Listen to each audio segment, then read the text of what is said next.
Coach Day is going to be on his way shortly. As you all know, this is a lightning round situation, so one question each, please.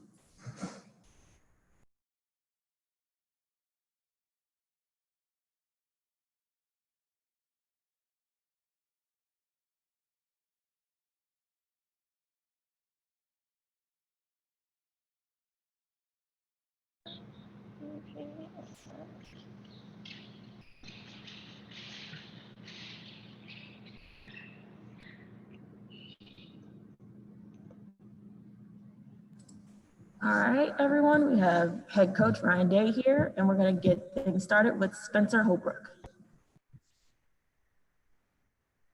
Ryan, last year you talked, it was around this time, first or second game, you talked about how your sophomores needed to take a step and your second year players needed to take another step forward if you guys were going to make a run. It's a little different this year with your depth. Do you see it that way? It's a little different. You might need them in different ways than you needed some sophomores last year.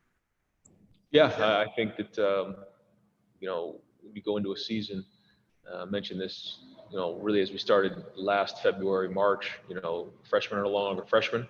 Sophomores are no longer sophomores. The juniors are now upperclassmen, and the seniors got their last shot at this thing. And so it happens quickly around here.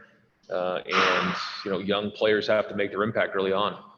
And this is kind of initiation by fire right now. We don't have a lot of lead up games into a huge game like this. So those guys are going to have to do a great job of putting it on the field for the first time and having an impact on a game and creating depth, because we talked about, you just never know how this is going to shake out. But we've spent a lot of time on that, trying to create build depth, and we'll see as the season goes on how that's gone.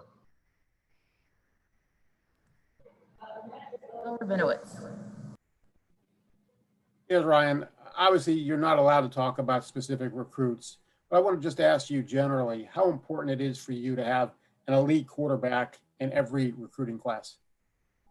I mean, that's where it starts. At Ohio State, if you come to be the quarterback, you're shortstop of the New York Yankees. That's what I was told when I got here, and I totally agree with it. And it starts right there. If you have a quarterback, you got a chance. If you don't, you don't. And so, I think you guys have heard me say that before. Going to try to go recruit the best players and develop that room into being the best in the country. And so, still early on in the process, but that's the goal. Thank you. Up next, Dave Biddle. Thanks, Candace. Hi, Ryan. You touched on this a little bit on your coach's show today. Just how difficult is it putting together a travel roster due to COVID and everything you have to worry about with that? Yeah, it's a challenge. It's something that, we have to make hard decisions on and figure out how to have depth. So maybe there's times where, you would have a few more in one position or another, or you'd like to reward someone for going on the road. But really what this comes down to flat numbers, because if somebody does test positive tomorrow, or on Saturday, and your team is already in State College, you may have a depth issue. So we had to really make sure the numbers were balanced, that we had a pair and a spare at every position. And that's not easy. And so we had to make some really hard decisions and project out the best we could. But again, everybody's dealing with it in the conference. We just have to handle it better than our opponents. And just a quick follow-up. You guys are allowed to take 74, I believe. And do you still have some tough decisions to make there, or do you know that 74? We met on it this morning. Still have a couple final things to tie up, but have a pretty good feel for it. Thank you. Yep. Up next, Nathan Baird. Yeah, Ryan, I was going to follow up on that. Can you explain the fairness pair? Exactly what does that mean? What does that mean for the roster? The pair and a spare?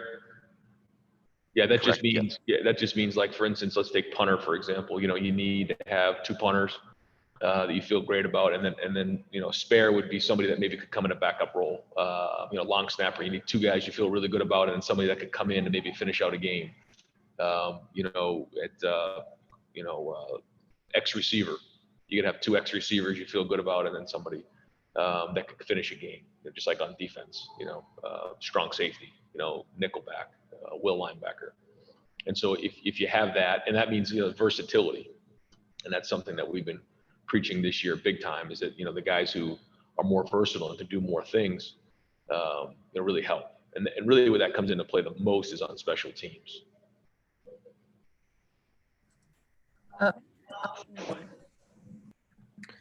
Ryan, a couple guys really raved about the way that Nick Petit-Frere played on Saturday.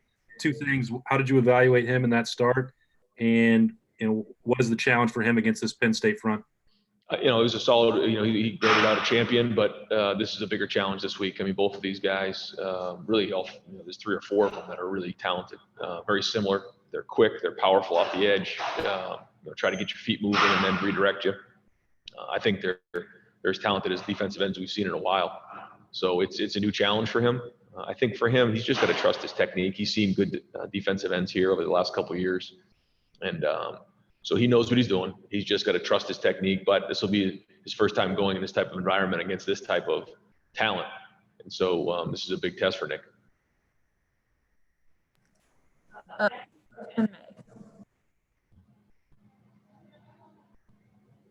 I think you said me, right, Candace? Yeah. Tim May? Yep. You're up. Okay, I couldn't hear. Hey, just a quick update on Chris Olave, and then I wanted to ask you, how much have you changed your travel plans from a standpoint where you guys take 2 planes over there to make sure you get the proper spacing, et cetera? You've got a new hotel. Just how much have things changed in this era, Ryan? Yeah, pretty significant. We have to really spread out the buses. We have a bunch of buses now. We only have so many people on a bus. We have to spread out throughout the plane. Some of our personnel is going to actually, drive over. So we had to do that. We had to de-densify the whole travel party. And the same thing at the hotel. We have the whole hotel this week, which is great, but still there's just a lot of, things we need to do in terms of meals, group meetings, walkthroughs, things that, usually just take for granted. You don't think twice about, but they got to be masked. They got to be distanced. They got to be, follow the protocol that our medical people and the Big Ten have put in place. Like for instance, getting ready at the hotel, not really dressing in the locker room. We won't have our pads on getting on the bus, but for the most part, we'll have most of our stuff on. It's just a very different feel. But again, just adjust and you make the best of it.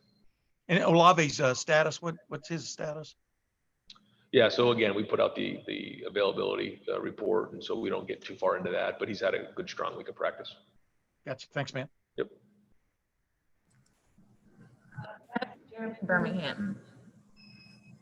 Hey, Ryan, I know that you've been a fan of saying that, everybody's dealing with the same things. And specifically on recruiting, you guys have all been in the middle of this dead period forever.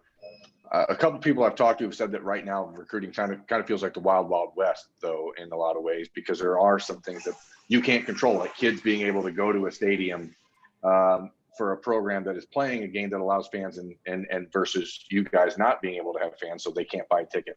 Is there anything specific that you'd like to see the NCAA do more right now in this time to try to regulate this? Because it seems like there are some different rules across the country. Well, I think it's certainly an advantage for those schools that, if kids can go to their game and, for one school and not for another, it's a huge competitive advantage. And so, yeah, I don't think that's fair. I don't have a great solution right now. I don't really have the brain power to be thinking about all that because it's just right now it's focused on, beating Penn State. But yeah, I agree with you. I don't think that's right. And but I also think that these recruits and their families, have to make tough decisions, and so they need the opportunity to go see these places, and they haven't for such a long time. And I think that's really hard on them and their families. So not an easy solution. I don't really have the answer right now, but I know that there's some inequity going on right there that needs to be addressed. Thanks.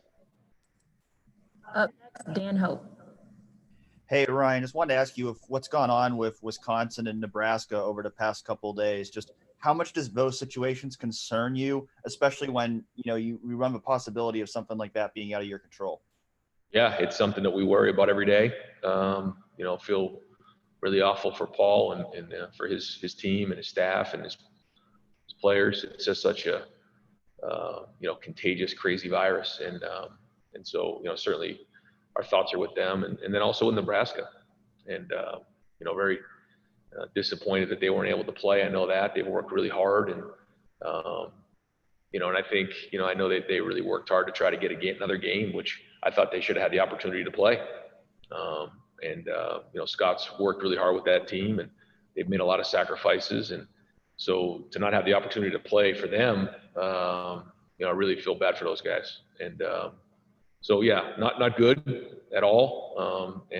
Those are the things that we worry about at night, is just trying to make sure that, we're clean and doing our part. But even still, I thought, Nebraska did everything they needed to do, and still they don't have a game this week. So, yeah, hard times and certainly not fun. Thanks, Ryan. Yep. Up next, Clay Hall. Ryan, would you feel like that Wisconsin should forfeit and Nebraska gets credit, or is that not ethical either? Yeah, I don't know, Clay. I another tough one, and it's like I'm trying to figure out third down right now, and so my brain just wrapped around that and game planning. But I get it. It's like what's right here in such unprecedented times. I don't know what's right, but I just know that I feel for both programs, and I just pray that they all get healthy and they get an opportunity to play. Thanks. Yep. Up next, Doug Lesmerises. Sorry, couldn't find my unmute. Ryan, talking about third down, Pete Werner did a pretty good job on Pat Frymuth last year. Doesn't seem like that'll as much be Pete's job this year. Just the kind of matchup that guy presents, and what are some of the better options you guys think you have for dealing with the tight end that size and that skilled? Yeah, no, he's a matchup issue on first and second and third down. Whether it's a run game, he's strong and powerful, but he's also a matchup in the pass game, man to man. He can get big and go, get jump balls. He can body you up. Good player. And then Clifford's accurate giving him the ball. I think they have a good connection, a good timing. So, we got to look hard at that, and that's got to be one of those things we can't get beat with that on third down. Got to be on top of that.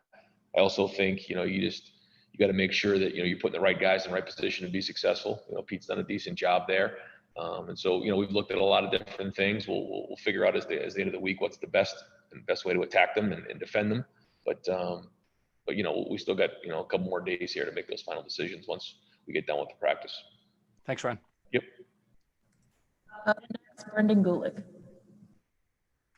Hey, Coach, I'm curious about how you feel your organization, like personally. You got a lot on your plate right now. The virus has added to it. Going on the road for the first time has added to it. How do you feel that this period of your coaching career has helped you become more focused, more organized, better able to kind of stay in the moment? Multitasking is certainly one of the things that you have to be good at right now. There's a lot going on, like you said. And what you got to do is you got to do the best you can to delegate and lean on the people that are around you and give them direction. Trust that people are doing their jobs. And that's really what it comes down to. And that's, for somebody that likes to be in control, sometimes that's hard for me. But at the end of the day, that's where, we hired Kerry Combs and Greg Madison and Larry Johnson to do a great job on defense. We hired Matt Barnes to do a good job with special teams. And so, our operations people, Ryan Stamper, Mick Marotti, these are all the guys you have to count on in times like this. And, Gene Smith has provided such a great infrastructure here that gives us a chance during these times to handle these type of environments. But to say that I sleep well at night with all the different balls that are being juggled, I don't. I worry. I stress about it, but I try to stay in the moment and focus on what's important right now.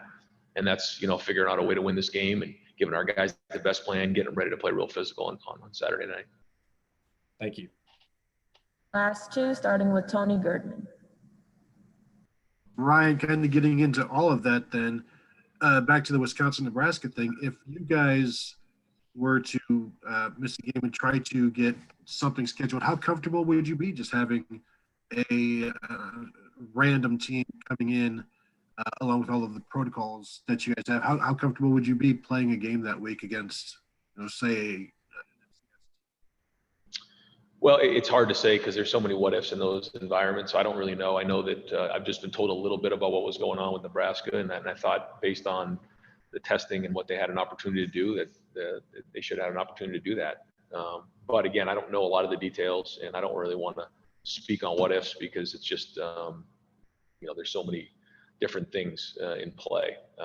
But But I also know that, you know, there's a team in Lincoln that want an opportunity to play and they're not playing this week. And that's just hard. It's hard to swallow. You know, you look at your players and your coaches, all the sacrifice that have been made, and they don't have a game this week and they didn't do anything wrong.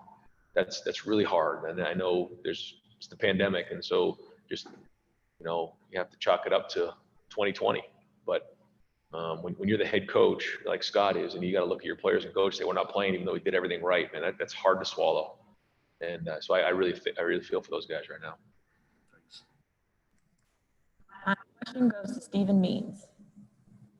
Hey, Ryan, just from the recruiting standpoint, again, because you guys can't necessarily have the involvement with recruits that maybe you would want to have at this time period, how maybe more important is peer recruiting at a time like this when you guys can't do a lot of things? Yeah, it's huge. And I think that because of 2020, there's, the Zooms and the FaceTimes and the Microsoft Teams and, Skype, and there's just so many different ways now to communicate that's really been big, more than ever before. So, group type of stuff that's gone on has been really strong. And that's why, when you recruit guys in your class, you want to bring in leaders and, guys of high character so that they bring those type of people in there because they spend more time with the recruits than we do. And I think that's really, really important. And I think Mark Vantoni and his staff have done a great job of doing that. And this time is, even though, like you said, there hasn't been as much time to recruit, but that's what Mark's paid for, man. That's his job. He does a great job at it. And I'm proud of the way that even during this time, we haven't had face-to-face contact with people. We're still connecting with recruits. And that's a tribute to the whole staff, to Mark's staff. So we just got to stay on top of that and keep it going. Lightning round. Thank you very much, Coach Jay. And thank you guys for tuning in for this. Appreciate you guys. Thanks. Have a good day.